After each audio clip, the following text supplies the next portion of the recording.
Welcome to the Exceptional Sales Leader Podcast with Darren Mitchell. If you're a sales leader looking to take your leadership to a whole new level, then this is the podcast for you.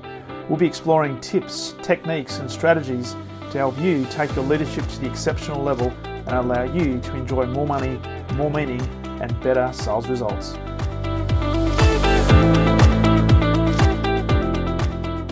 Welcome back to the Exceptional Sales Leader Podcast, and a very special welcome to a man that's coming in from Virginia in the US, Mr. Jerry Acuff. How are you, my friend? I'm great, Darren. How are you? Very well, thank you. Very well. We've had a bit of a pre podcast discussion, and you're sharing some really interesting stories. You are currently the CEO and founder of Delta Point, but you've got a very distinguished career in sales and sales leadership. And today you work with a lot of organizations helping businesses transform their sales strategies. So I'm going to really love talking to you today, because even the stories you're sharing before we press record, I think you're the man after my own heart, because a lot of sales leaders have difficulty attracting good talent, but also keeping good talent and thinking about what is the best mix for a great, exceptional sales culture. So very much looking forward to this conversation. Hey, before we jump into some nitty-gritty questions, because there's probably a lot, even though I've just shown you my page, which has no questions on it, because that's how I roll. I got a page here with no answers. So this will be a perfect match. Perfect match. You've been described as, on your LinkedIn page, it's very interesting. You've been described as a Dale Carnegie of the 21st century. That's a pretty big rap. I'd love to delve in a little bit to your background, and what was it about the sales industry, and certainly then through sales leadership and what you're doing now. What was it that sort of prompted you to move into this direction, and specifically why you do what you do today? Well, the answer is pure luck. Because what happened, and this is one of the reasons, I went to a military school called Virginia Military Institute. And my college roommate called me. I was coaching football, American football, and because I went on scholarship, as a athlete. And my roommate called me one day and asked me if I wanted to be in the pharmaceutical business. And I said, well, first place, who would hire me? I said, I have a degree in English. Mm-hmm. I was on academic probation every semester except the first and the last. I hardly got out of college, 2.18 GPA. Got rejected from graduate school. Why would anybody want to get me to sell pharmaceuticals? He said, no, this guy likes athletes. I said, well, I guess I'll go interview. And the guy hired me. Interestingly enough, I hated sales. I had been in sales before for Lipton Tea. And I literally, Darren, I would sit in front of a grocery store in Western Tennessee. And it would take me an hour to get up the nerve to get out of the car to go call on somebody who had a high school education. Wow. So I didn't really want to be in selling, but also realized I was never going to be able to be a college football coach. Mm. So I said, well, heck, I better go do something. And I'd always thought pharmaceuticals was something that I could do because it's about health and all that stuff. Of course, here I sit 25 pounds overweight, but that's a whole nother story. So anyway, I got the job, and the guy that hired me, and one of the things I think is so important, and this is why, I'm in the process now of creating a bunch of stuff around leadership. I was, for the first 14 years that I was in the pharmaceutical business, I had 3 supervisors, and they were the 3 best bosses in the history of the world. 3 in a row. Now, what's interesting about those 3 people, the second guy, who was the regional manager, he was the person who taught the other 2. And that he died last summer, and I went to his funeral, and one of them died this week. He's 84, but mine was basically just luck.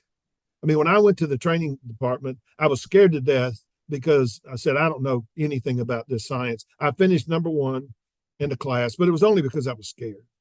But my bosses were just, they taught me how to be myself. Mm-hmm. I was with one of the guys that actually worked, and I was in this town here, which I live in now. And it was 4:00 in the afternoon. We had not seen one doctor, not one. And I had been there the week before, and I told all these doctors, I'm coming. You make sure that you see me. You know what that deal is, don't you? And so the biggest prescriber in the country, who went to the same college I did, and he was 30 years older than me. He comes out while I'm sitting in the office. The office is packed. 4 o'clock in the afternoon. He said, Jerry, I know I told you that I was going to see you today, but I can't because we're just too busy. And so when I got up to leave, I looked at my boss and I said, "Now, damn it, that was a call." And you know what he said to me? I will never forget this as long as I live. He said, "You forget that I used to be a rep. Don't act like this didn't happen to me." Yeah. He said, "This isn't an issue. You're doing great." And so I had the three best bosses in the world. The last one, the guy who just died, and this is something, Ron Willingham, and I was telling you that I went to New Zealand with Ron. Ron wrote a book called he only has one chapter that I think is great. It's chapter 5. But he says, he talks about the three dimensions of human performance. And so there's your, there's your intellect, and then there's your emotions, and then there's your own belief about what you're doing. Mm. And he teaches, everybody that's in leadership should read this book. And I'll think of the title in a minute. But anyway, so this guy beats me out for the regional manager job. The guy who was, he was 10 years older than me, but I kicked his butt every year. And but he calls me and he says, "Hey, I want to see you tonight." And he had just gotten promoted that day. He was now my boss. Yeah. And I said, "What time do you want us to there?" "Your wife's not in." And I'm thinking, you're going to fly from Tampa to here to chew me out, and I'm your number one guy? I mean, what are you doing? But here's what he did, Darren. He changed my life in every conceivable way. He died Monday. I cried like a baby. But here's what he did. He came to me and he said, "Jerry," he said, and I did not have a great childhood. My mother was drunk for 3 years. Father left us when we were about 13. And I basically, if it weren't for coaches, athletic coaches, I probably would have been a thug. But he comes to me and he said, "Look, I came here to tell you two things. Number one, you should have got this job, not me. You're far more qualified than I am, but they didn't give it to you. They gave it to me. I'm not going to give it back." Mm. He said, "But let me tell you something. This job's not big enough for you. You need to be running our company." And I have to tell you, Darren, I was 37 years old. I had never thought about running a company. I didn't even think about running a lemonade stand. But 4 years later, I was running a company, and it was a $550 million company with 1,000 employees. But you see what he did? He changed my view of me. Mm. And I think what every great manager should do is read that chapter 5. And because what it does is it shows you most people, I mean, we know a lot of smart people who are not very effective. Yeah. We know lots of people have emotions, and emotions are difficult to lead, but a lot of people don't understand what their potential is. Mm. And what I try and do, especially when I'm talking about, helping managers become more effective, you have to find out the people that work for you that have great potential, because they don't know it. They don't, because I mean, I hired a guy I told you something about one of these products. I mean, I hired this guy 38 years ago.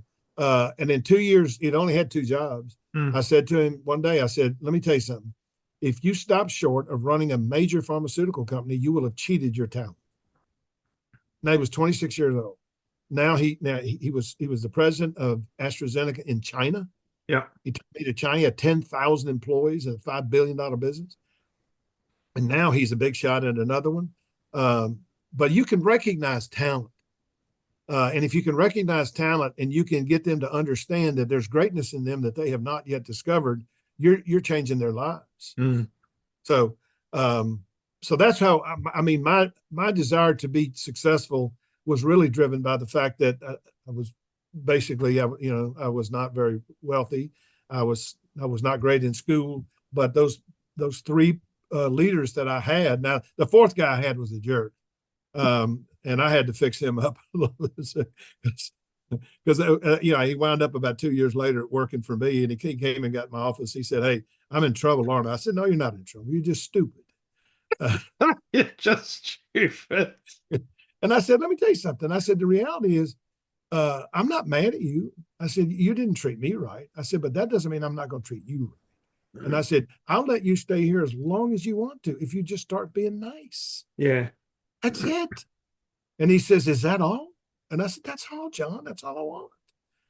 So I think a lot of it, so much of it has to do with as the leader, what kind of culture do you actually breed? I mean, we have 16 employees now. Our people love each other. Yeah. But, they got issues. They bring them to me. And if I think I can fix them, I fix them. Yeah. We didn't have dental coverage. They were all complaining about dental coverage. I'm thinking, dental coverage. I mean, I hardly go to the dentist. What the hell is it? Who cares? But then I asked, my admin, I said, so how many people do we have who have children who have, and she came up and said 4 or 5. So I said, well, how much is the dental, thing that you can actually buy with your thing? He said, well, it's probably $10,000. And I said, well, what's the benefit? Well, the benefit is $1,500 for 1 year. I said, all right, here's what we're going to do. We're not going to buy the benefit. I said, but anybody who has a child in our company that wants to get braces, the benefit is $1,500 for 2 years, not 1 year, 2 years, because most of them have to stay on it longer than. Yeah. And they think you're the most wonderful person in the world. But to me, that's not very hard. That's just giving a damn about the people who work for you. Yeah. And I learned that from my old bosses. So much of my success, I owe to college, to high school coaches, because the people that coached me when I actually was a college athlete, a high school athlete, were incredible. And then the first 3 bosses I had were the best in the world. Love it. Love it. You, as you were talking there, I'm thinking, because we had this conversation just before we press record, and the focus on we as a team versus I as an individual, and how building high performance cultures, you need to have a team. Even though in sales, a lot of organizations set up the structure to be internally competitive, and it's me versus you, and want to get to the number one salesperson, et cetera, et cetera. It also means that you've got to be really clear on what you're looking for in terms of the right characteristics of people. Right.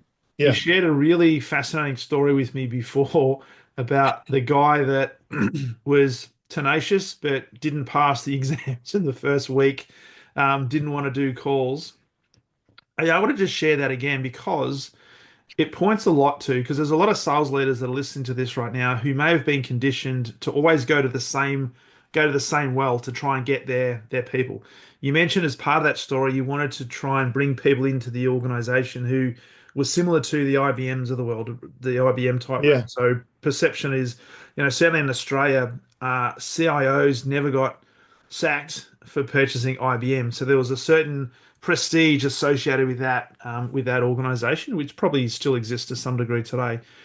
But I want you to just share that story because it points to, I guess, the key of, as a sales leader, looking for what are the characteristics that you're looking for, that if you believe in this person, anything is possible.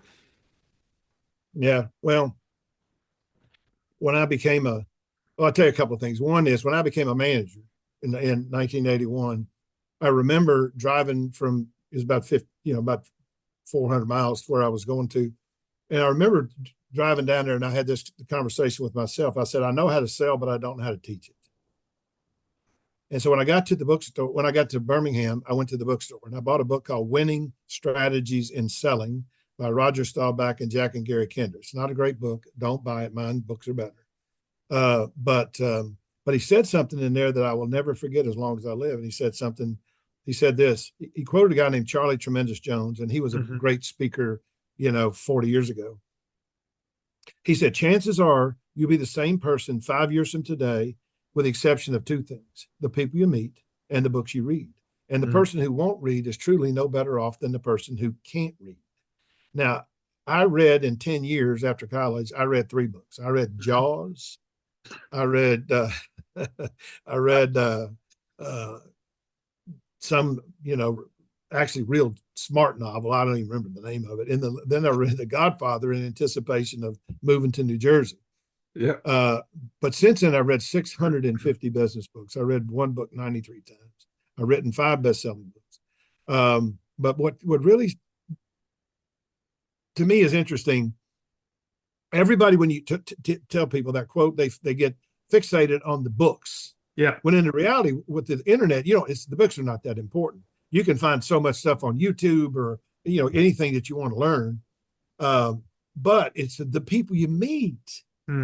I mean, when I go back I mean, LinkedIn has a thing where, who you appreciate. I have 31 people that changed my life. 31. And one of them was my assistant. I was on a radio show in New York City, and I called her because she lives in Jersey. And I said, hey, listen to the radio tonight. She said, why? I said, because I'm going to be talking about it. What are you going to talk about me? I said, because I'm going to talk about leaders. This is about leadership. She said, well, I'm not a leader. I said, Annette, leadership is it's a set of skills. It's not a title. Mm. And so anyway, so I had my first hire.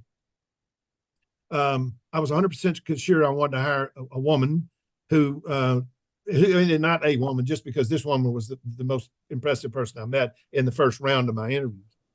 And so I was going to make her an offer because I wanted somebody that was sharp, and she was really sharp.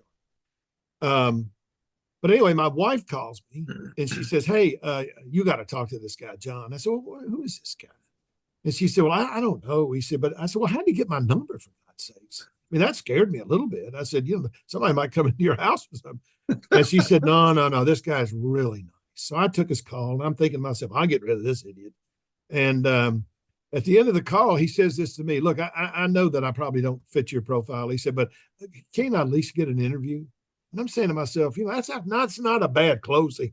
Yeah. And so the next day he comes in, and I would say he was not at all what I thought he would look like. I was imagining a college wrestler, 162 pounds, slim as the thing. This guy was that. No. But my boss always taught me, you can't judge a book by its cover. So he comes in, and I interview him, and I'm saying to myself during the interview, this guy's got something going for him. Now, he only had two jobs. He only had one job after college. But he started first annual or the thing where you got all the pictures and stuff. He did that. He started the first fraternity at Auburn University in Montgomery. And this guy was a doer. Mm. So I said, well, I'll interview him again. And I interviewed him the second time, and I really liked him. But I said, he's not as good as Betsy. So it was Friday night. I was gonna offer her on Saturday. I never told her I was going to offer. And I called him Friday night and told him I wasn't going to hire him. And then the next day I went to the mailbox, and there were 5 letters in my mailbox, because this was before the internet. And one was from the doctor who would be his biggest customer. One was from his current employer. The other one was from the guy who owned the only chain of drugstores in Montgomery. One was from the president of Auburn University. Now, look, I went to a school with 1,200 students. No one would write. Now, they're writing a letter about me now because I give them money, but they would not give me money. I mean, they would not. But anyway, so I get these 5 letters, and all of them said the same thing. You have lost your mind if you don't hire this guy. And I'm saying, if 2 people tell you you're drunk, lay down. And so I'm saying, so I called him on the phone. I said, John, I think I made a mistake. And he said, what do you mean? I said, well, I want to see you again. Now, then I had to call my boss, because I already told my boss I was getting rid of him. But anyway, I hire him, and then, he goes to training school, and he flunks the exam. So I call him, and I said, well, what's the deal? They said, well, he's hard. I said, is he trying? Oh, he's trying hard. I said, well, how the hell how's he not succeeding? They said, well, he's not that smart. I said, well, this is wonderful. I hired an idiot.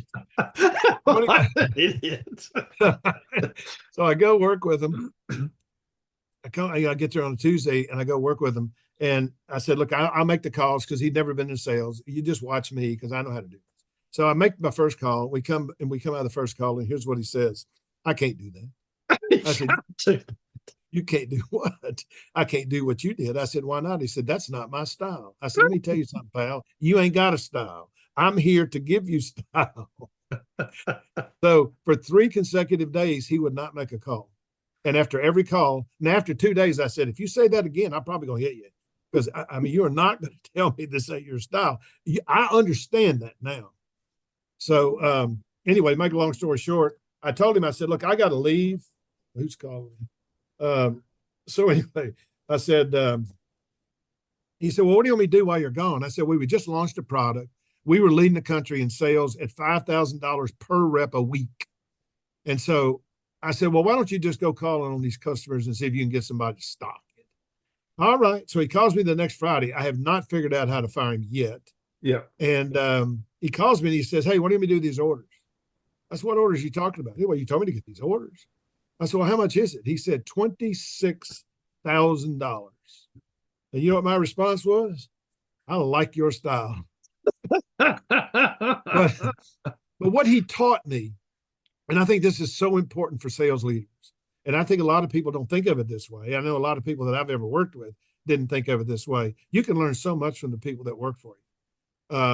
What I learned from that thing is what he said to me. He wasn't telling me this wasn't his style. What he was saying to me was, I'm not you. Don't make me you. Let me be me. Now, within 2 years, he's the number one rep in the country out of 550. He got promoted. And when I promoted him to take my job, he fired 3 people. I said, what the hell are you firing these people for? He said, these people weren't working. They were fooling you, you dummy.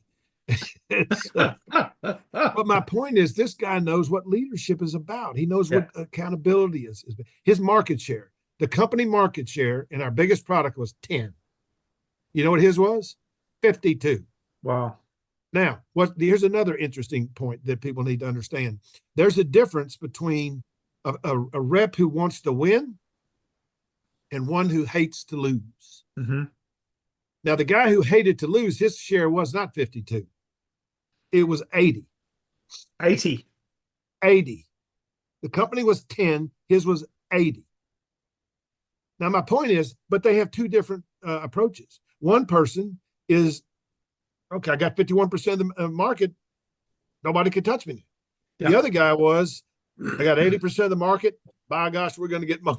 I mean, I was working with the guy one day, and we were in Gadsden, Alabama, which it's not the end of the world, but you can see it from there. And we saw 10 doctors before noon. And I said, come on, we're going to go bowling. Why are we going bowling? I said, I'm tired of working with you, man. I want to bowl. I want to do something fun.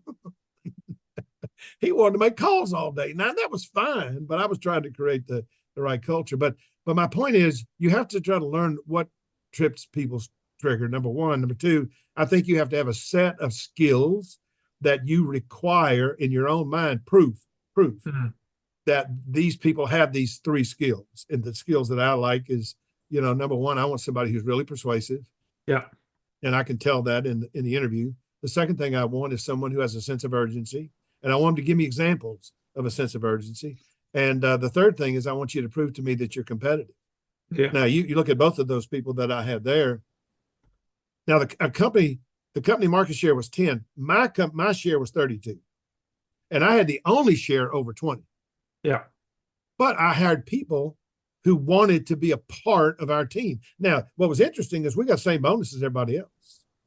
And so as the leader, you have to create, this is not about who can do the best or who can do the most. It's about, can you do your best? Yes. And but I learned a lot of that from him and from the other people that I worked with. So much you can learn from the people that work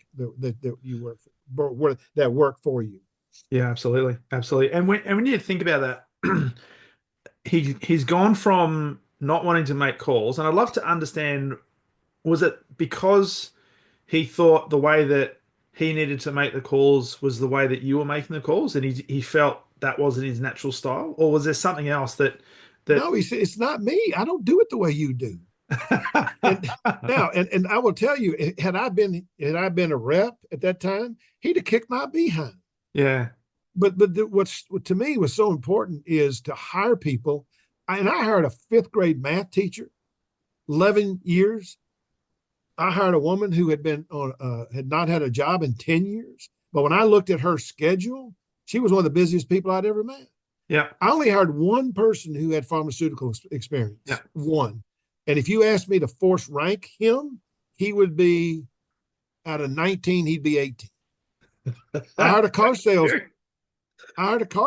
I wanted people who could demonstrate those 3 traits. And if you could prove to me with a real example, 1 or 2, and I said, I'll go to bat with you.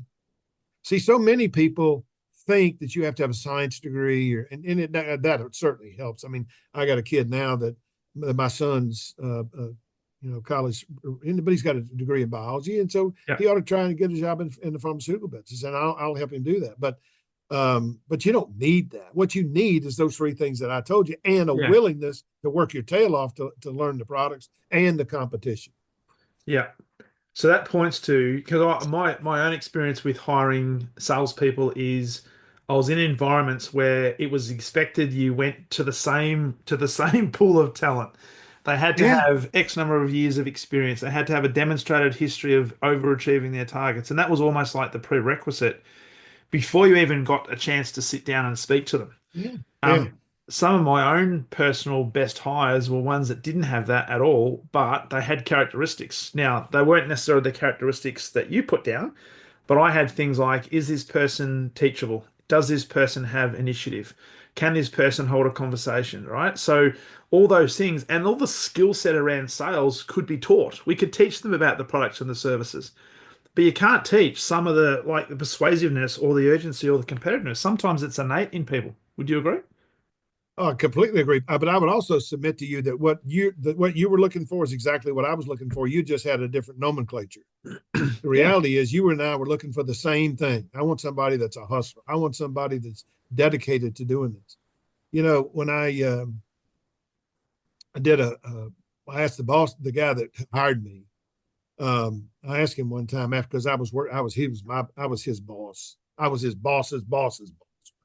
And I said, Jim, let me ask you a question. Why did you hire me? I would never have hired me. And he said, well, I hired you because you went to VMI. And I Right. said, well, what's that got to do with anything? He said, it's a military school, man. And if you can get through that place and you're reasonably smart, you're a winner. And I'm Yeah. thinking, so, I mean, and by the way, this is why I donate so much money to my college, because I realized my entire career hinged on the fact that I did well in college. Now, I didn't do great in terms of my academics because my dad taught me all you got to do is get out and you'll be fine. Of course, that shows how smart he was. Um, but the reality was I wouldn't be where I am today. I would not be, I wouldn't be a best-selling author. I wouldn't have a company we've done business with 20 of the top 100 companies in the world. I've written I think I'm one of the top 5 sales experts in the world. Yes. Now, when I come home, I'm not a sales expert because she says, "Look, I don't care what they say to you today. You take the trash out and shut up." Know your place, my friend. Know your I place. do. She was trying to call me here. I just hung up on her. I mean, I can do that because she's not here. That's a that's a limiting move. Just hope the locks are still working when you get home. But it's really key what we're talking about here because as a leader we've almost got and I don't like using the out of box thinking but you got to look differently, right? Because if you are doing the same thing as everybody else in sales leadership, chances are you'll end up getting the same results as everybody else. And you might have a good market share, but where's the exponential growth going to come from? And what I Yeah. really like about you and people that talk about you is having a others focused sales approach rather than a people individual. It's all about me sales approach. So we talked earlier about the importance of building a culture, as a Right. high performing culture. When you're looking at sales teams, when you're looking at building an organization that wants to grab market share that's bigger than what most others would think would be acceptable, how do you create this others focused culture where stereotypically salespeople are quite self-focused? Well, I'm probably an outlier to answer this question because I wrote a book called Stop Acting Like a Seller, Start Thinking Like a Buyer. And Jeffrey Gitomer, and I'm sure you know who Gitomer is, but Gitomer wrote a book, and I remember reading it, and he said, people hate to be sold, but they love to buy. Yeah. And I thought to myself, I remember being on an airplane and saying, well, then why in the hell are we teaching people to sell if people hate that? I mean, it doesn't make any sense. No. Now, so my answer to this question is number one, and I can give you 2 or 3 answers. The first one is the less you care about the sale, the more you sell.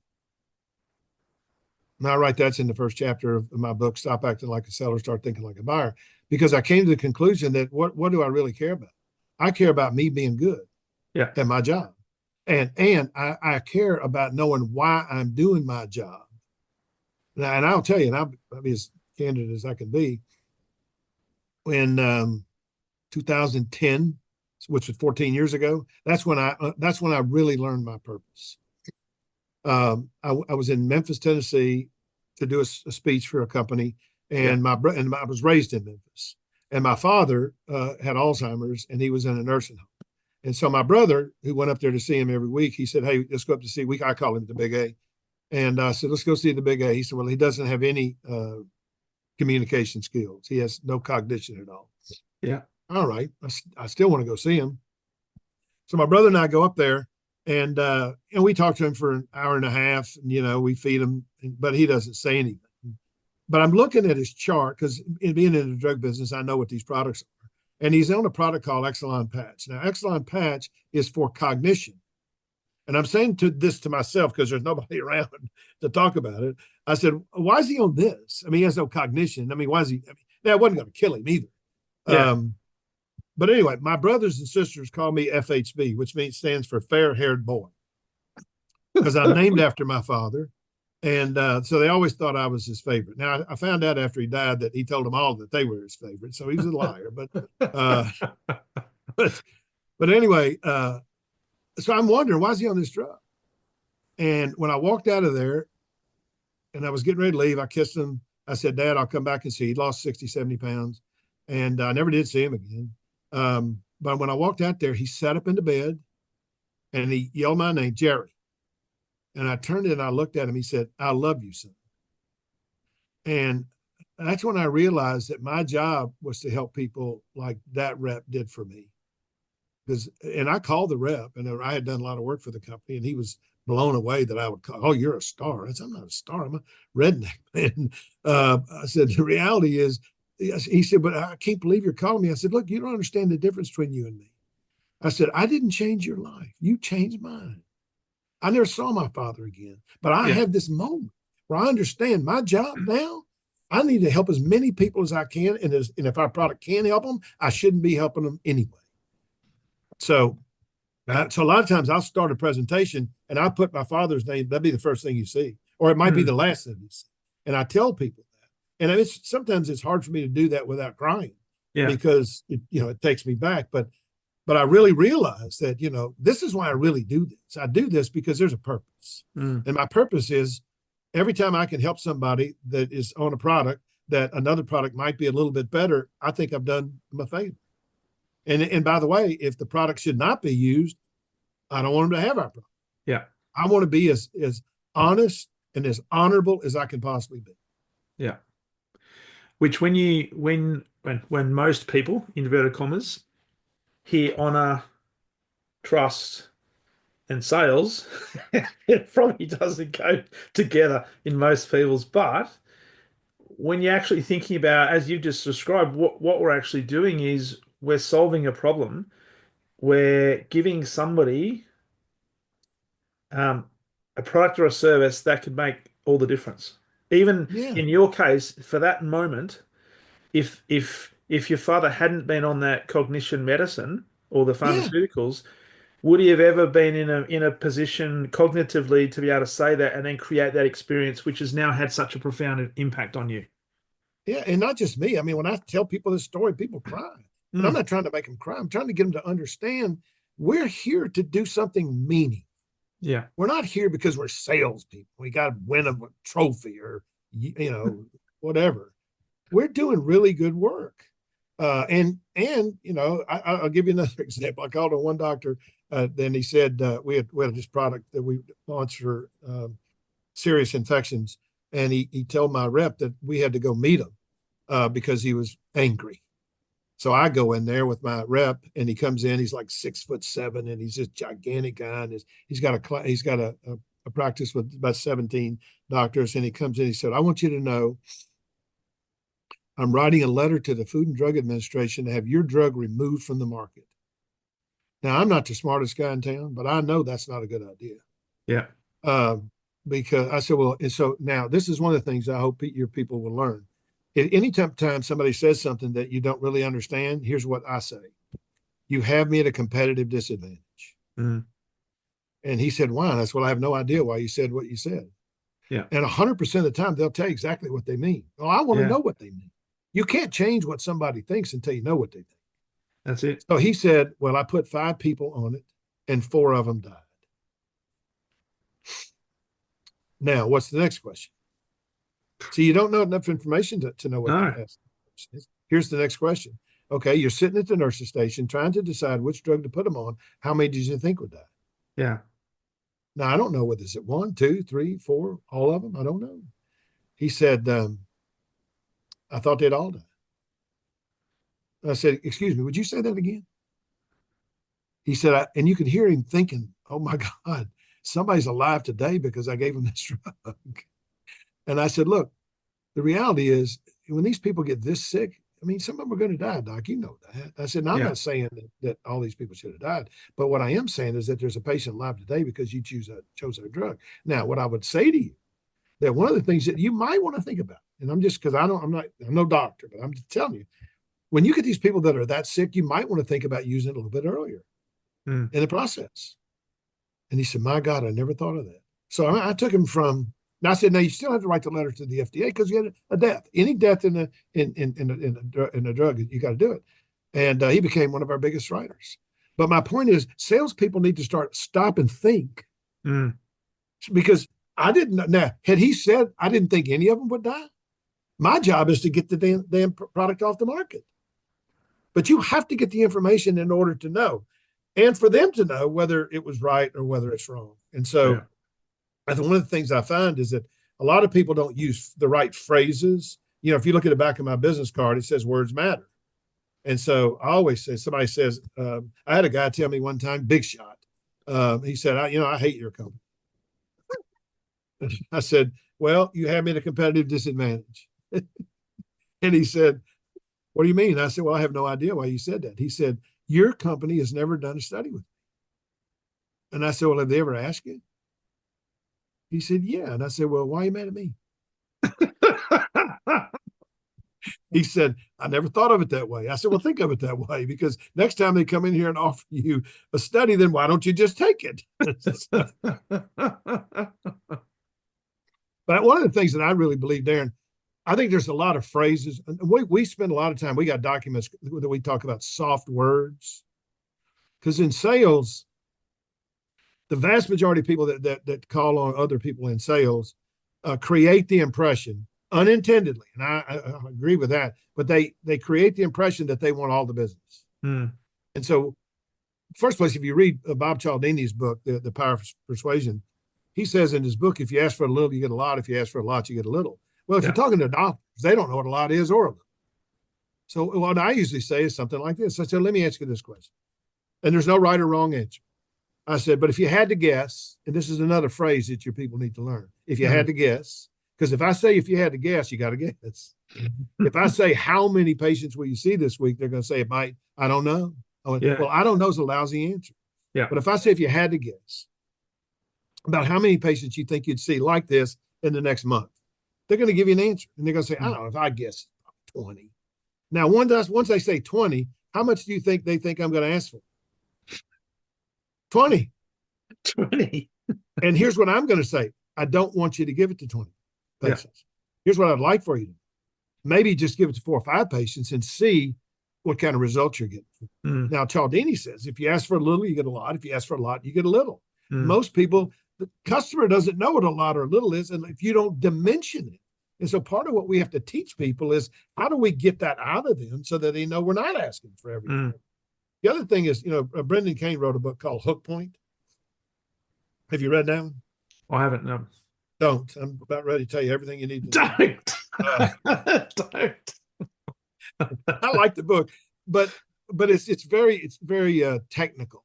Yeah. But in there, he talks about one thing. He said, if you want people to listen to you, you need to practice pattern interruption that makes them want to learn more. Now, the average salesperson, in my experience, and I mean, my experience is an N of 1, is that they go in and say, Doctor, today I want to talk to you about this, or Mr. Smithers, we want to tell you about our new product. Well, the moment you do that, who do you sound like? Everybody else. Yeah, well, see what Brendan Kane says. He said if you practice pattern interruption, said number one, think about this. I mean, this is statistics I've heard, for years. 80% of sales are closed on the fifth try Yeah. or after, Yeah. probably more than after. And I'm sitting there saying, when I go into call on somebody that I've never talked to before, here's how I start. Can we do something different today? That's all I say. And I just shut up. And they'll Yeah. go, well, what do you want to do? I'll say, and then my next words were, I don't want to sell you anything. Yeah. Now, the moment I say don't want to sell you anything, what happens to sales resistance? It goes down. Goes down. So I said, but what I'd love to do is to ask you a few questions so I can try and get some idea of how you typically or ordinarily think about this product or whatever. And 100% of the time, they read, they go back, and yeah, go ahead and ask the question. And I'm saying, all I'm trying to do is find out what the heck you think, because that'll tell me, do I come back? Because maybe I shouldn't come back. Or hey, there may be an opportunity, or maybe it's a small opportunity, and maybe I'll do that. But the reality is, we have to get them to a point where they want to listen. Mm. Now, let me tell you one thing that bothers me, and I like to talk to people like you because I think you'll understand this. When I go into a company, and we do lots of big companies and lots of small companies, and I do a lot of work for people for nothing, especially if it's somebody trying to get a job, because I think that somebody can help me. Yeah. But I ask these companies, and when I say big companies, I say, do you have an organizational definition of selling? Mm-hmm. What do you think the answer of that is when I ask 100 companies? They probably think they do, but it's probably totally aligned to their own product.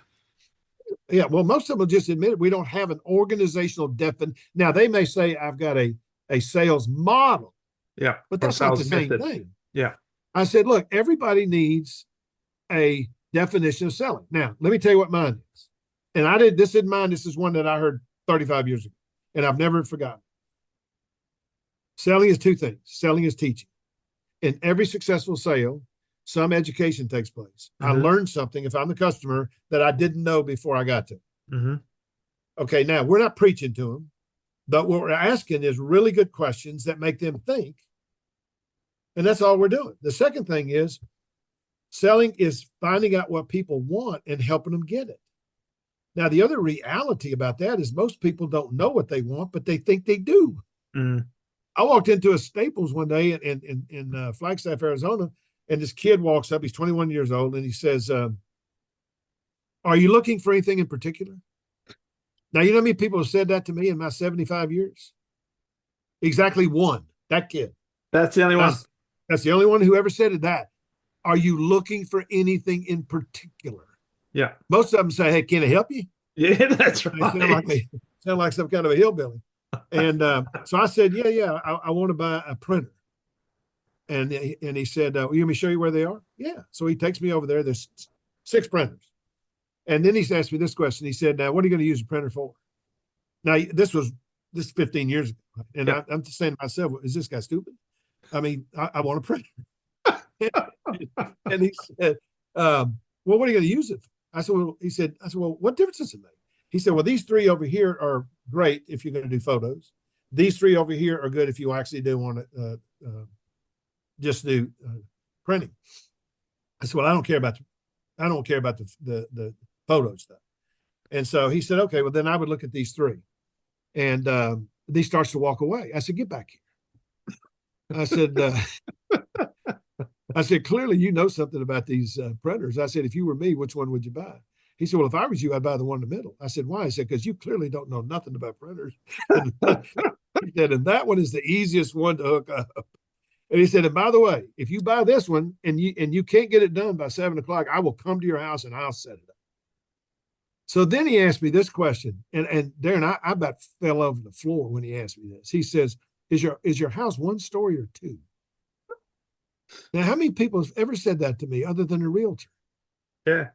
And I said, 2, why do you ask? He said, well, let me ask you this. Do you think you'd ever want to be upstairs with the computer, printers downstairs, and you don't want to walk downstairs, but you want to print the document? And I said, well, yeah, I probably would want that. He said, well, do you have a router? I said, what's a router? He said, well, it's a device that, enables you to do this. And I said, well, if I don't know what a router is, I probably don't have it. And so, and then he says, well, let me ask you one more question. He said, do you have cables for your routers? I said, pal, if I don't have a router, I damn sure don't have cables for the router. So, but all of this came up to $500. But when I left there, I said, my God, this guy was a genius. Yeah. He found out exactly. If you had asked me when I went in there, I would have bought that printer and I would have gotten home and I would have had trouble, setting the thing up because he gave me the simplest one. And then I would have been upstairs and I'd be mad as a hornet because I had to go all the way downstairs with my fat, lazy butt to, to get the document. But my point is, I didn't know what I wanted. When I went in there, I thought I wanted a printer. What I really wanted is a printer that would enable me to do this all over the house. Now, what bothers me is if I'm a manager and I have those two definitions of selling, evaluate the sales call is really, really easy. I don't have to worry about an opening. I don't have to worry about a close. I don't have to worry about, how do you compare this to that? All I have to say is, did you teach them anything? Yeah. Did they listen to what you had to say? Did you find out what they really want? Because a lot of times they don't know what they want. Yeah. So it's our job to ask them questions until they come to the conclusion and say, I never thought of that. That makes an awful lot of sense. Yeah. So I think the definition I usually start whenever I'm talking to people, I say, write down your definition of selling. You got 15 people in there. How many definitions do you think they have? The answer is probably 15. And I'm saying, look, I'm not saying there's anything wrong with it. What I'm saying is it's a lot easier to be a successful leader if everybody has the same definition of selling. So did you ask really good questions to find out what their issues were? What are the things that you could have learned from them if you'd asked different questions? Yeah. The other thing I like to do, and then I swear I'll shut up, I like to do building relationships after the call. And here's how I do that. So I would be with somebody and, I'll be either making a call or somebody else will make the call. And I'll be looking around and I'll say to the whoever I'm talking to, can I ask you a personal question? Now, when you say, can I ask you a personal question? 99% of people say, yeah, what do you want to know? Yeah. This is a pattern interruption. Makes you want to learn more. So this guy, I was in Miami. He was Cuban. And I was looking around his office. He gave the rep 2 minutes. Yeah. 2 minutes. Now, and I guess the only reason he saw her is he thought I was her grandfather or something, And so I asked him, I said, say, man, can I ask you a personal question? He said, yeah. I said, are you from Philadelphia? Now I'm in Miami. Yeah. In little Cuban town. He said, how do you know that? I said, well, there's a picture of you there over in Veterans Stadium. I can't imagine you'd let anybody take that picture if you weren't, an Eagles fan. He talked to me for 20 minutes. He told me 12 things she did not know. Wow. And so when I went out to the car, I said, look, the reality is the next time you go, you start with one of those things. He told you, he gave me his wife's name. He told me his son was a baseball savant. And these were the people the players that came to him for their physicals. And I'm saying, you know any of this? She says, no. And I'm thinking, why not? I mean, the reality is everybody has on their chest a tattoo that says, make me feel important.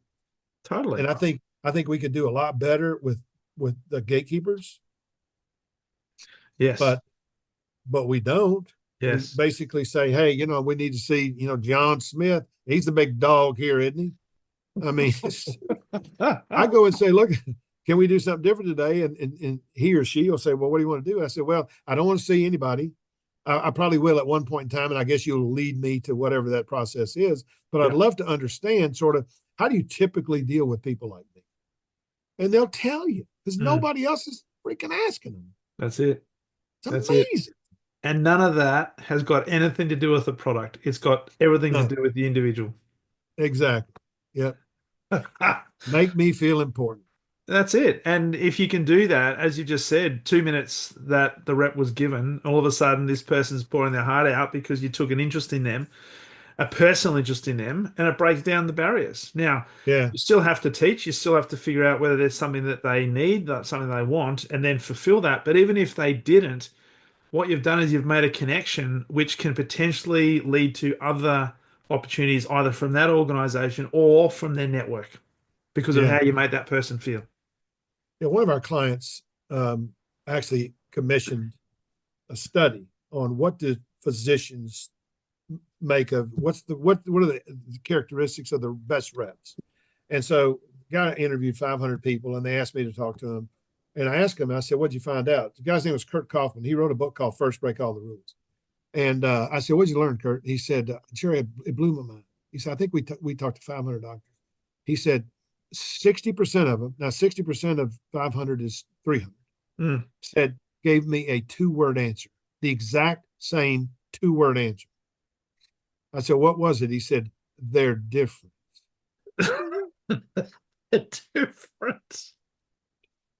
And I'm saying to myself, I mean, we all sound like we're in the same chorus, but in reality, these really, really, really best reps in the mind of the customer are saying, I'm going to be different. That doesn't mean I'm going to be weird, but it means I'm going to come and portray myself like I am a professional and that this is important to me and it's important to you, but I'm not going to try and run over you like I'm driving a freight train. Yeah. I'm going to make sure that I can bring value to what you're doing. And if I can't bring value, then I ought to get the heck out of it. So with the reps that you've worked for, and obviously they're there to sell a product, they're there to sell a service, because a lot of companies will spend a lot of time investing in training of the product. Like take pharmaceuticals, the guy's got to know the ins and outs of the pharmaceutical products. The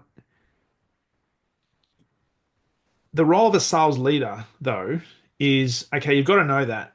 But as a sales leader, is it about resisting the temptation to lead with the product first and make sure you make that personal connection that creates the opportunity to then bring in the product? Because I see a lot of salespeople lead with the product and they think, and they've got the best of intentions. They think, I've got the best product and I know it's going to help you, but they haven't done that investigation as to whether there is a need, as to whether there's an opportunity. Like you going into that printer store, they don't ask the right questions.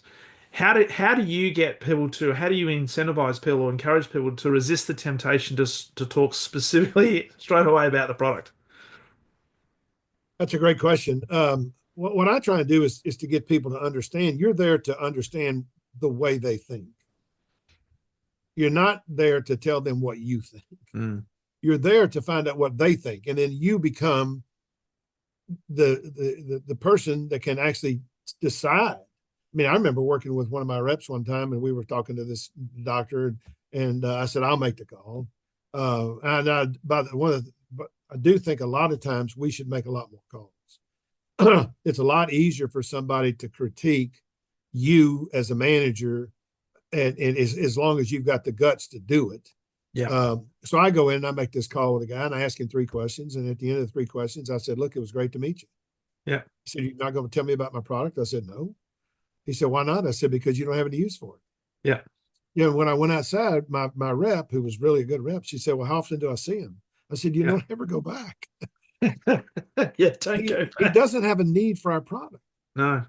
I mean, and so I want to find out, do they have patients that would benefit from the attributes of our product? Now, I think the other thing is that a lot of people don't use the right language and they create the impression that their product is dramatically better than something else. And the reality is, and the other thing is I like to challenge customers. I mean, I talked to a doctor one time, he's an oncologist, and you know, they're big shots. And this guy's he was a great guy. But I asked him, I said, "What do you think about this product, Xeloda?" "Well, it's just oral 5-FU. And I said, "Well, what if it worked?" He said, "You mean it didn't?" And I said, "Well, why don't you let me tell you what I think it is, and then you tell me what you think." So I told him, I said, "Now, 5-FU is a drug that you give to most women have breast cancer. It's the first thing you get. And it means that this drug goes all over your body, and it's looking for the tumor, right? Well, the Xeloda is a pill, and it only gets in the tumor in the body. It only activates when it gets in the tumor. Right. And so when they do the studies, the pill was more effective than the IV. And so I told him, I said, "Well, look, why don't you let me tell you what I've learned, and then you tell me whether you still think it's just oral IV." So I explained to him how it worked differently. And I said, so the mechanism of action is different. And if you look at the studies, you'll see why this product actually outshined the other product. Yeah. And his response was, well, my gosh, that's not oral found FU. So I think to me, a physician said to me one time, you got a great rep here, but he's never made me think. Okay. And I really think that our cornerstone of our business, and I don't care whether you're selling, dryers or whether you're selling, telephones or whether you're selling real estate, you got to make people think. And the only way you make people think is you ask really good questions. And if you think about questioning, there's 5 or 6 components to any sale. Well, in every single one of those sales, you have to ask a question. Mm. So questioning to me is one of the most important skills. And then, so we teach a process called intent, content, and condition. Right? Intent is why you're asking the question. Yeah. Here's the big idea, because you want to know the answer. Right? Yes. Now, yeah. And so content is how am I going to ask the question? Yeah. And now, so, and we teach people how do you actually do these things. That's it. And then the condition is, how am I going to make it sound so it doesn't make you angry?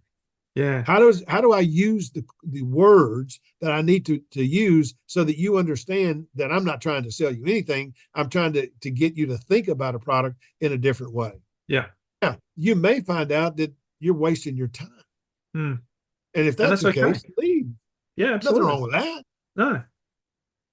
Perfectly okay. So it's a completely different way. And I love that. I love the fact you've talked about selling is teaching, selling is finding out what people want and helping them get it. But also it's about making the customer think. And being okay that if there's not a problem they've got, if they don't have a need, they don't talk about your product because it's irrelevant. Exactly. Yeah, it's ridiculous. There's plenty of customers to talk to.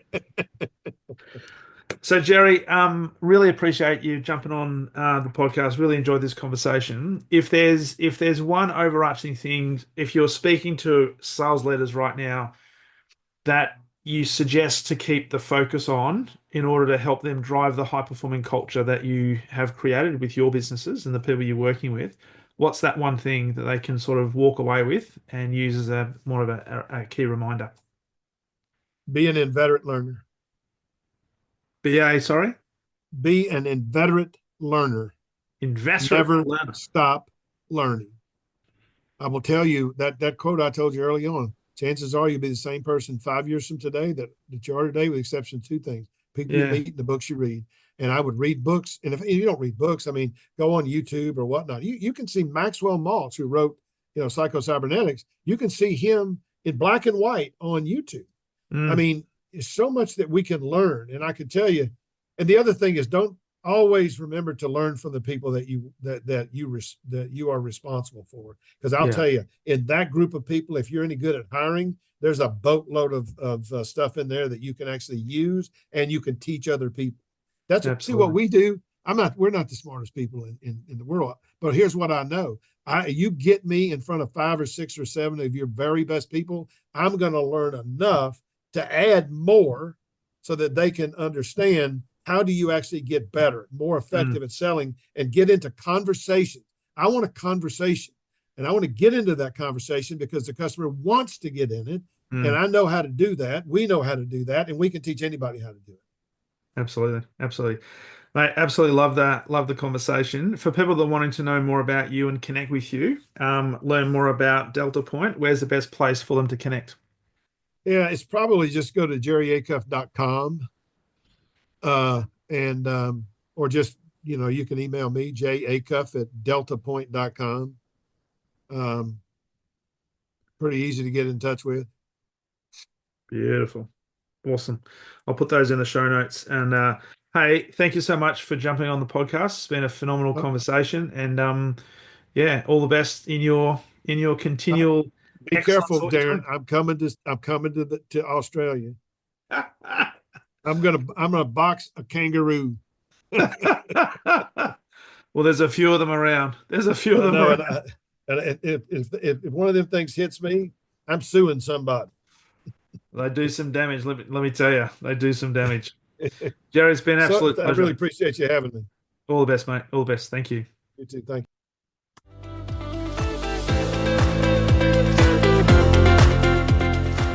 thank you for listening to the Exceptional Sales Leader Podcast. I trust the information in this episode has been helpful in your journey towards becoming exceptional. And remember, please take the time to rate the show, subscribe to the show so other people can find it. But also, if I can help you, jump on my calendar, go to leadwithdarren.com, and let's have a conversation about how I can help you along your journey to being exceptional.